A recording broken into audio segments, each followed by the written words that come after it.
અમરોલી ખોડલ કૃપા એપાર્ટમેન્ટમાં MD ડ્રગ્સની delivery કરવા આવેલા સપ્લાયર સહિત બેને પોલીસે પકડી પાડ્યા છે.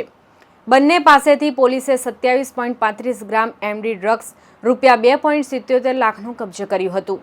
અમરોલી પોલીસે બંને આરોપીની ધરપકડ કરી એમડી ડ્રગ્સ, મોબાઈલ 2 સહિત 2.87 લાખનો મુદ્દામાલ કબજે કર્યો હતો. અમરોલી પીઆઈ જેબી બનારે જણાવ્યું કે ડ્રગ સપ્લાયર સમીર શકીલ શેખ ઉંમર વર્ષ 26ને મુંબઈથી એમડી લઈને આવ્યો હતો અને સુરતમાં સપ્લાયર નીરવ દેવરાજ ચાવડાને ડિલિવરી આપવા આવતા રંગે હાથે ઝડપાયો હતો.